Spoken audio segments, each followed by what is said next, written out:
Let's now get Build One South Africa leader Mmusi Maimane's take on the country's marking 30 years of democracy. Mmusi, thank you so much for joining us this evening on News at Prime. Let's take it back to young Mmusi Maimane. 30 years ago, you weren't old enough to vote yet, but certainly old enough to understand what was happening in the country. What were your feelings as you looked around your surroundings on this day? I'm presuming it was in Dobsonville in Soweto. Absolutely. And good evening to fellow South Africans. You know, when you've lived in townships and have watched the violence that took place between 1990 to 1994 and all the bloodshed, I remember the memory of my grandmother going to cast her vote, and what so many would have predicted would have been another day of bloodshed. But it was a peaceful day, relatively, gave us an opportunity to transition. And so sometimes when I hear people say, we cannot celebrate this day because we're free, because we're not free, I kind of remember the immense violence and just the transition to gain political freedom. Yeah, we're far from being able to be economically included, but no one can deny the fact that it was a monumental step to defeat what has been defined as a crime against humanity.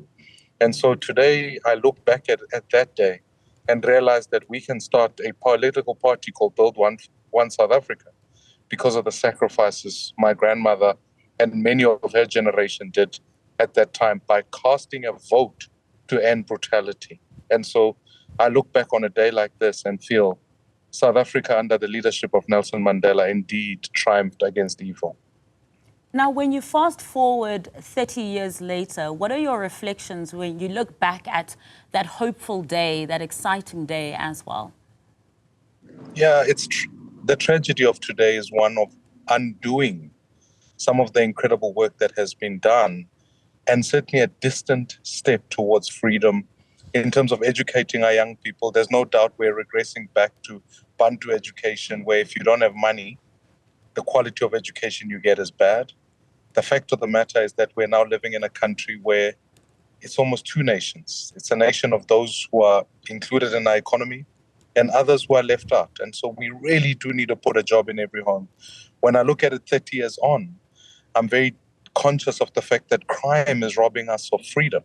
The reality of it is that the criminals are walking around freely and citizens are being locked up in their homes. So what I do anticipate is that, like we used the ballot to remove a government, as President Mandela reminded us, if the ANC does to you what the apartheid government did to you, then do to it what you did to the apartheid government. There's an opportunity again to use the ballot box as an opportunity to bring change and really advance what is the most important thing now, that post-political freedom, we need to include South Africans economically and make sure that actually our young people are educated to compete with anyone in the world. And speaking of that crime challenge as well, there are a plethora of challenges that South Africa faces as well.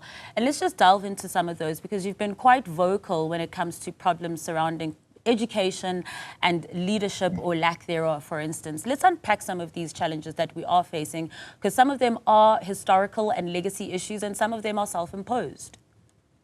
Yeah, I mean, we've prioritized access to education, but we haven't prioritized the quality of that education. Of the 1 million young people who start school in 2012, only 24% of them actually passed mathematics at over 50%, which means that we're rendering our young people to unemployability, let alone unemployment. It's clear that at 40% of our young people who drop out of school is going to create what Verwoerd envisioned, which are dormitories of unemployment in townships. It's now common cause, the fact that the government now wants to introduce a grade 9 exit certificate, which will only genuinely impact kids in quintile 1, 2, and 3 schools, which means that the poor are going to be the ones that are dropping out and are confined to unemployment. We know of the 90% of those who are unemployed, many of them don't have a grade 9. So we know that the actual leading indicator towards unemployability is dropping out before grade 12. So we have to work hard at really bridging the gap between these two South Africas, of those who get well educated and those who do not. And the best way I suggest we do that is to actually give vouchers to parents so that they can choose which school they can go to, is to actually reward teachers who teach maths and science better so that they stay in education, and to stimulate ECD centers so that our kids can read for meaning by the time they reach the age of 10. We have to fight for an education that frees us all, or otherwise our country will remain a divided nation. And as you've just mentioned, one of the propositions of Build One South Africa as well. So you're no new kid on the block when it comes to politics. You've led and now continue to lead a political party with BOSA. What are your reflections on your role in South Africa's politics, your own achievements, and perhaps your reflections on your own mistakes as well? Yeah, I think one of the most important things now we can fight for is truly, when we talk about political parties, we can't treat 2024 like we did 94. This cannot be a ballot paper that expresses races, black parties, white parties, Indian parties, colored parties. My own contribution to this country has been to build One South Africa and non-racial movements that include blacks, whites, Indians, and coloreds. Because when you do that, you are asking people to vote for ideals rather than to go and express their own biological features. And we've worked hard. And I know part of the failing of that is when we were fighting for this inside the DA chose to become a minority party, and that was difficult. But as I reflect going forward, it is an ideal that we must continue to fight for, not to build parties that are just ethnographic or cultural or religious, but really to say, in these ideals of Ubuntu, of working together as South Africans, can we achieve the pursuit of building one South Africa? That's what we've got to do. Do you think you can do that with Build One South Africa, considering all the other new parties that have also come into the fore? We are the only party that represents all South Africans on the ballot, that have got candidates from all walks of life. And I actually think, if I'm willing to be brave, we are the party Nelson Mandela would vote for. For certainly, he would not endorse corruption, and he would not endorse a freedom that ultimately said, let's wait for another racial group to arise to dominate another, or another, as others are wanting, a Zulu nationalist organization to dominate others. He would be one who would stand up to say, I want to build this one South Africa. And so, however difficult it is, because it has complications. You know, when you're working with, for example, Muslims and Jews in one party, you are always going to find contradictions and difficulties. But I certainly believe that it's the best way for us to fight going forward, so that my kids and your kids who always live in a country where their political choices are an expression of their hopes rather than their fears. And so I certainly think that that's what Build South Africa does. And even though there may be many parties, they still are harking back to that 1994 ballot paper. We believe we are the new South African party for the future. I can name one or two new parties that would probably beg to differ on you with that one about being the only one, but that's another conversation for another day. Is this the freedom that you expected and hoped for? I mean, at that commemoration today at the Union Buildings where the president was, there were those people who were celebrating and saying, yes, we have made significant strides, as you're saying as well, which are undeniable. But also there were people who were chanting there to say, we're not free. We want freedom. We aren't free.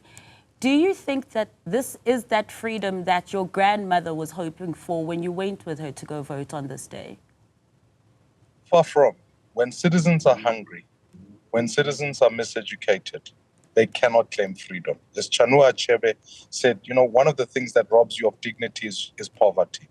When actually the freedom is being used so that criminals and crooks can end up back in parliament through a list process, despite what Judge Zondo put in his commission, this is not the freedom we'd wanted. And so for me, part of the journey going forward is restoring of that ethical leadership, is actually asking the tough questions about going, how do we put a job in every home and make sure that no one goes hungry, for hunger does rob people of poverty.